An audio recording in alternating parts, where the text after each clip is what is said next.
How does Twilight get around not having a quote-unquote good plot? Well, to understand this, we need to establish what makes a story good.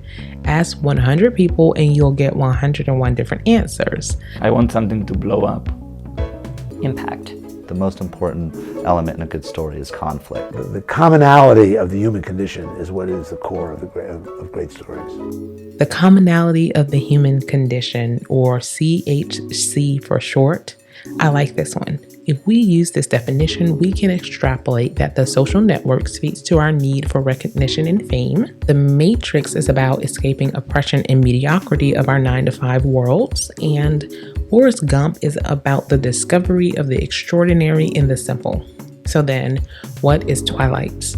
Well, to know that, we have to know the characters.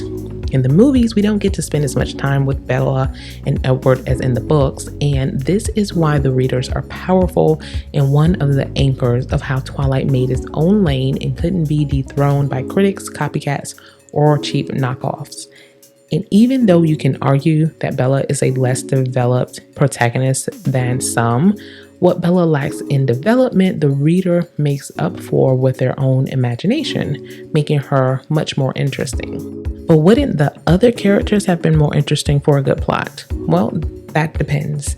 Alice was committed to an insane asylum for having visions of the future while she was human. Carlisle is over 300 years old and an accomplished internist. Jasper was a Civil War veteran and officer in the Southern Vampire Wars. Rosalie was sexually assaulted and murdered by her fiance and his friends, not to mention the revenge she later carried out. In this respect, it's indisputable that Stephenie Meyers could have easily written bestsellers with these plots.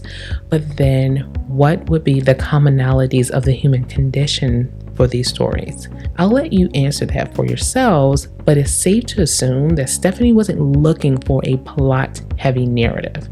It was a dangerous gamble, but all great art is, and in my opinion, it turned out to be one of the reasons why Twilight won't go away. Despite the sparkling vampires and plot holes, Twilight is about attaining the unobtainable and David slaying Goliath. We see this work flawlessly in one of my favorite animes, Hunter x Hunter. The Chimera Ant arc is one of the most flawlessly executed redemption arcs in anime history, and I believe Twilight meets these same underlying conditions. Compared to other great vampire franchises such as Blade, Fright Night, and The Lost Boys, Twilight does lag in plot, sure, but these movies underestimate the power of CHC, and it's why they're only watched during Halloween while Twilight is watched year-round. So, what's the secret? Well, it's not really a secret, but it's often overlooked. In Twilight, the CHC is love.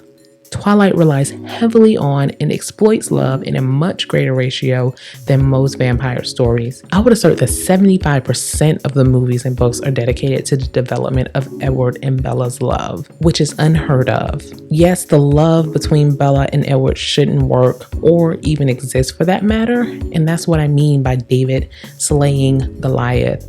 Sure, love conquers all is lame, but it works in stories all the time. So if you're one of the many critics who thinks Twilight is terrible, you're certainly entitled to your opinion.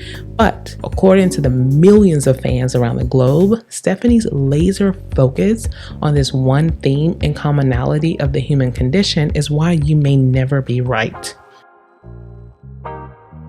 A few weeks ago, we explained why Coming to America's 67% on Rotten Tomatoes was ridiculous. So check that out if you're looking for another video essay in movie redemption.